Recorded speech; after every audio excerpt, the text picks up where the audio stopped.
بسم اللہ الرحمن الرحیم۔ بنی اسرائیل میں ایک عورت تھی جو بہت بد کردار تھی۔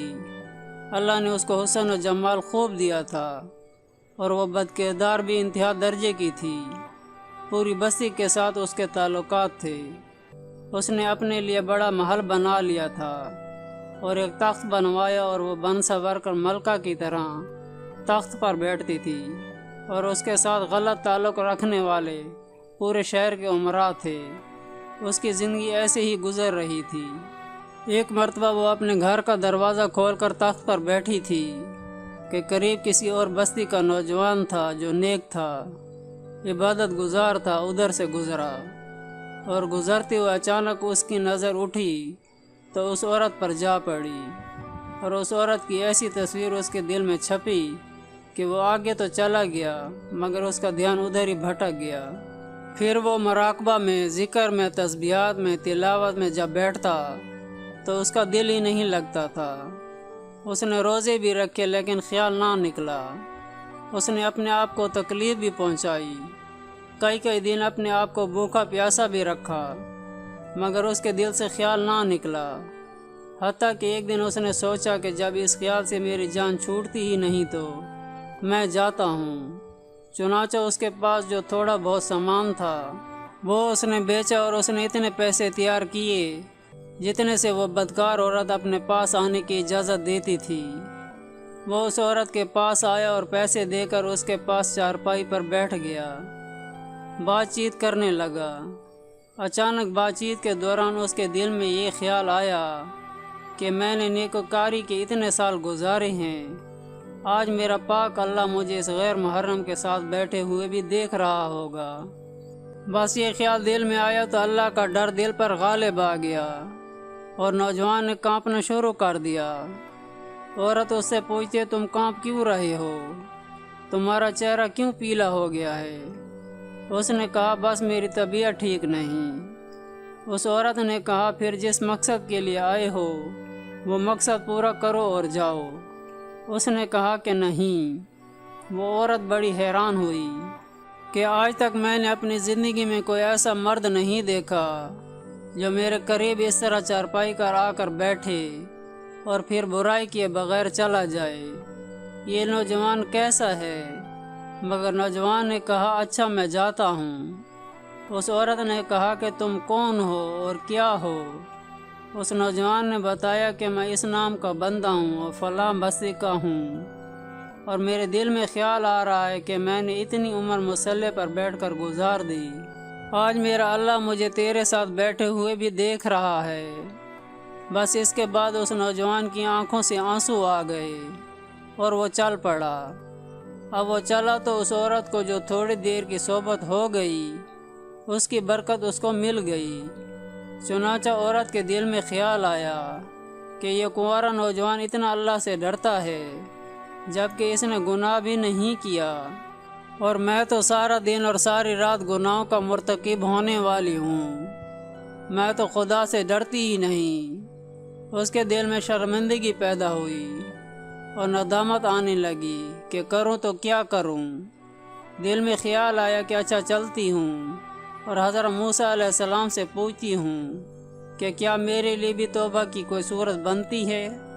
وہ اپنے گھر سے نکل کھڑی ہوئی۔ اب اس کو بستی کا ایک بندہ پہچانتا تھا۔ وہ ایسی نامی گرامی عورت تھی۔ وہ چلی اور جا کر حضرت موسیٰ علیہ السلام کو جو دیکھا تو وہ اس وقت بنی اسرائیل کے لوگوں کو نصیحت فرما رہے تھے۔ اس نے کسی آدمی کے ذریعے پیغام بھیجا کہ حضرت موسیٰ علیہ السلام سے جا کر کہو کہ میں آپ علیہ السلام سے ملنا چاہتی ہوں۔ اب جس کو پیغام دیا وہ بے وقوف تھا۔ کچھ پیغام پہنچانے والے بھی تو بے وقوف ہوتے ہیں، جس کو ڈھنگ ہی نہیں آتا پیغام پہنچانے کا۔ اس خدا کے بندے نے سیدھا جا کر سب کے سامنے کہہ دیا کہ حضرت آپ علیہ السلام سے فلاں عورت ملنے آئی ہے۔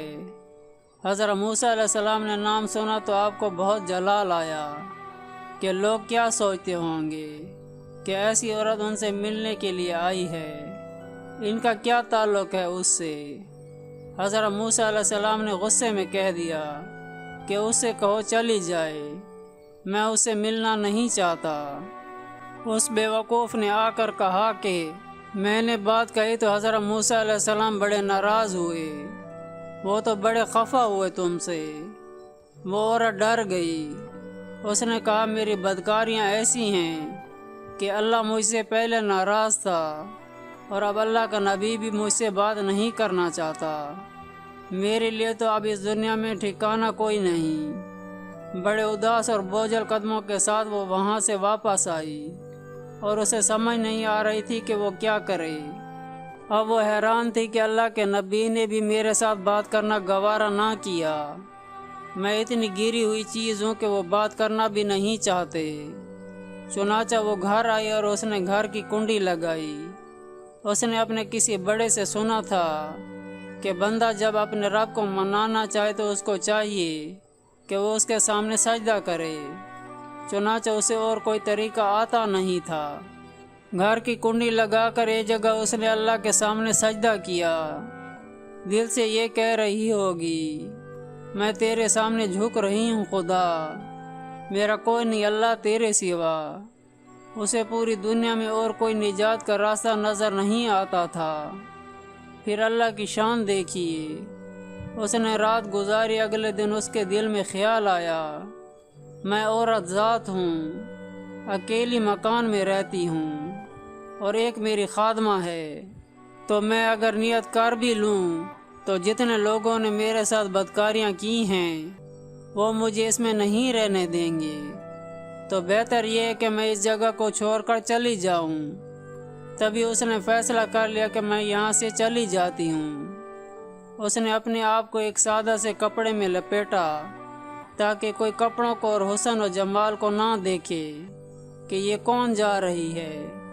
پھر اس نے سوچا عورت ذات ہوں، کہاں جاؤں؟ دل میں خیال آیا وہ نیک نوجوان تھا جس کے دل میں اللہ کا اتنا خوف تھا کہ وہ اللہ کے ڈر سے کانپ رہا تھا۔ کیوں نہ میں اس نیک بندے کے پاس چلی جاؤں اور اس کی خادمہ بن کر رہ جاؤں، ممکن ہے وہ مجھے نکاح میں قبول کر لے۔ یہ اس بستی کی طرف چل پڑی۔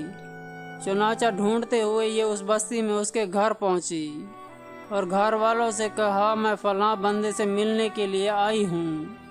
تو انہوں نے کہا اس کا ذکر و عبادت کا معمول ہے اور وہ کمرے سے اتنے بجے نکلتا ہے، تم انتظار کر لو۔ چنانچہ اس نے کہا بہت اچھا۔ وہ عورت انتظار میں بیٹھ گئی۔ جب انتظار کرنے بیٹھی ہوئی تھی تو اچانک اس نوجوان نے دروازہ کھولا اور اس کی نظر اس عورت پر پڑی۔ یہ سامنے بیٹھی ہوئی تھی۔ جب نوجوان نے عورت کا چہرہ دیکھا تو اس کو اپنا وہ وقت یاد آ گیا کہ وہ کون سا وقت تھا۔ میں اپنے مسلح کو چھوڑ کر بالآخر اس کی چارپائی پر جا بیٹھا تھا، تو اس نوجوان پر خوف طاری ہو گیا کہ کہیں یہ میرا ایمان خراب کرنے تو یہاں نہیں آ گئی۔ میں نے تو اتنی مشکل سے اس کا تصور ذہن سے نکالا تھا۔ نوجوان پر اتنا خوف طاری ہوا کہ وہ وہیں گر گیا اور اس کی جان چلی گئی۔ اب اس کی وفات پر گھر والے بھی رنجیدہ اور اس عورت کو بڑا ہی غم تھا۔ 3 دن کے بعد اس عورت نے اس کے گھر والوں کو بتایا کہ میں اس نیت سے آئی تھی، تو انہوں نے کہا اب تو وہ اس دنیا سے چلا گیا ہے، اس کا ایک بھائی ہے، اگر تم مناسب سمجھو تو ہم اس سے پوچھ لیتے ہیں، اگر وہ تمہارے ساتھ نکاح کر لے تو تم اس کے ساتھ نکاح کر لو۔ اس نے کہا ٹھیک ہے۔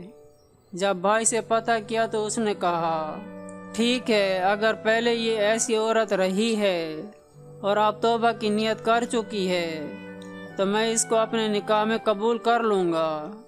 چنانچہ اس عورت کا اس کے بھائی کے ساتھ نکاح ہوا اور اس عورت کو اللہ تعالیٰ نے 7 بیٹے عطا فرمائے اور وہ 7 بیٹے بنی اسرائیل کے اولیاء میں سے گزرے۔